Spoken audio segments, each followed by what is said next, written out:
See the rapids here, at one time that was like our Garden of Eden.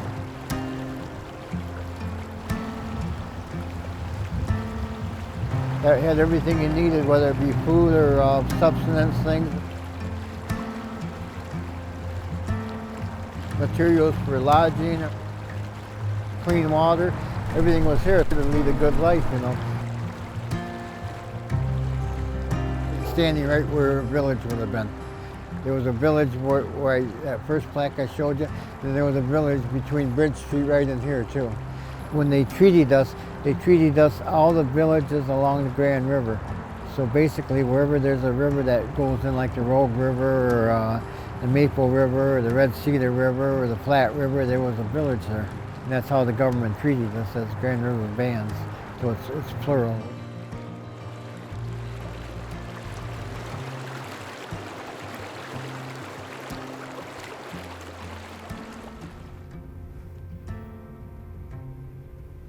Federal recognition enables tribes to be able to provide public safety, a court system. They can provide housing, health, you know, all sorts of education services to their members. You're a government within a government.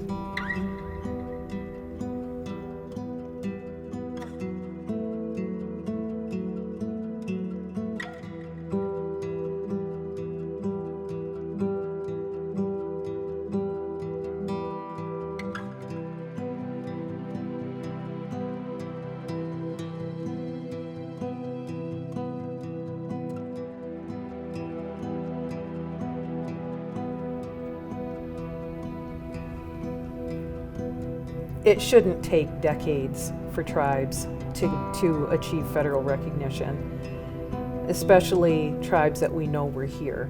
The Grand River bands, in my opinion, should have been recognized a long time ago. And Ron Yob, the chairman of the Grand River Bands of Ottawa Indians, is definitely a part of that.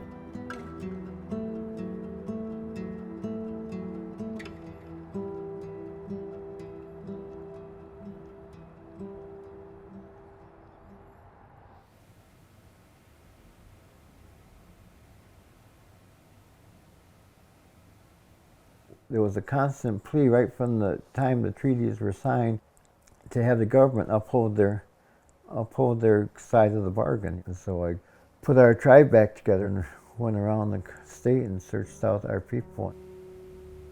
So we had to do a lot of research and a lot of documentation to meet all the criteria. And we petitioned to reaffirm our status. If we didn't keep this fight up, 20, 30, 40, 50 years from now, someone could say, well, whatever happened to those Grand River Indians?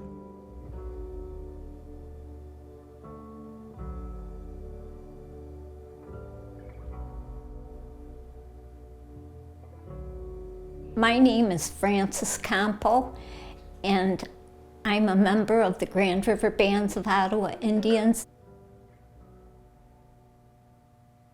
My parents raised me to be Grand River Bands of Ottawa Indian. My father is Grand River Bands of Ottawa Indians. My mother is Little Traverse Bay Bands of Ottawa Indians. My dad died waiting for federal recognition. Here we are, years later, still working on it. And it's been a long, long time.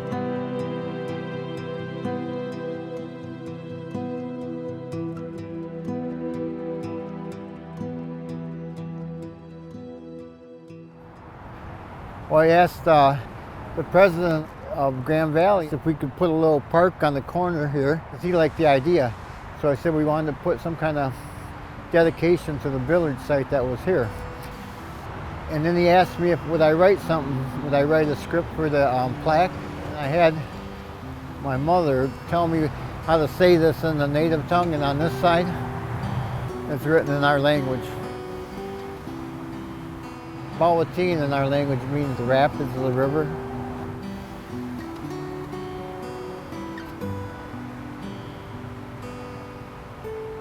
This is a map before the 1836 treaty. We're right here. This is Indian country. Then on the other side, it will tell you about the treaty.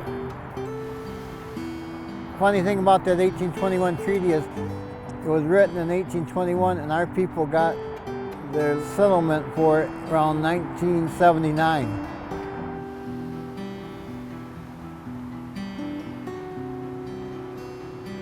Now those Indian mounds there, those are totally fake.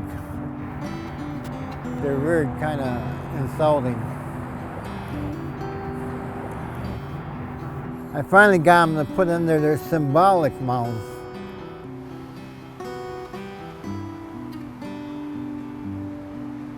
And this is where we started out our homecoming festival, or our gathering, I should call it, our homecoming gathering.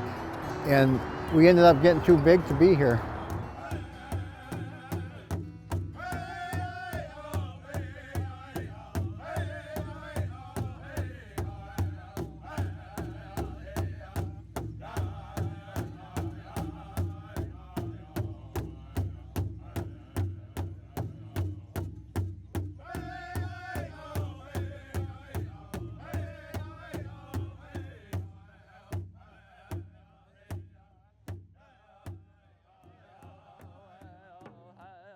The women in our culture are the water protectors, you know.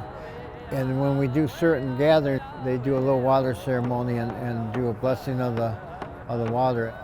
And then we have singers that will come sing songs at the same time and do an offering. And when they come, they bring from wherever they're living, they find the cleanest water they can bring, and they'll bring a little bottle of it, right?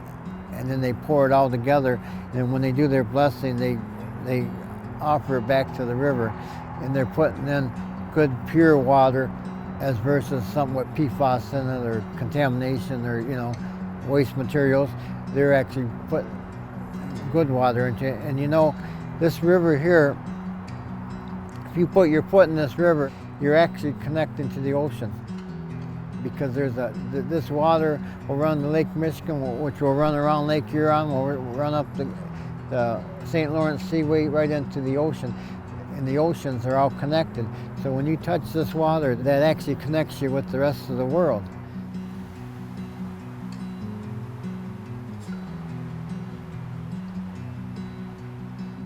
We're always giving, even if it's just a little pinch, we're always doing tobacco offerings to the water.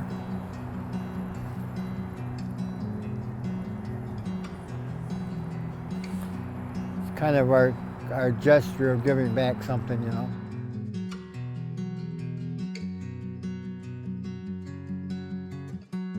One of the things with federal recognition is that we are also stewards of the environment. In addition to water protectors, we have people who are striving in different ways to protect the waters because they are so important to the tribes in Michigan.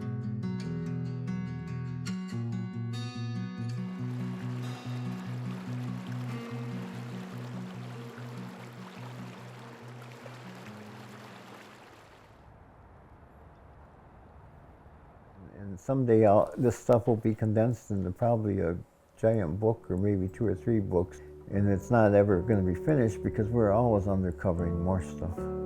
It's going to end up being just establishing justice, you know, and doing something that's right and should not be denied. And I don't want my ancestors, whether they be great grandchildren of mine, that I will never know because I'll be passed on by them, but I don't want them to know that when their great-great-great-grandfather was alive, he didn't just be sitting on his butt watching the world pass by. He was actually being active and trying to regain their status for them, you know.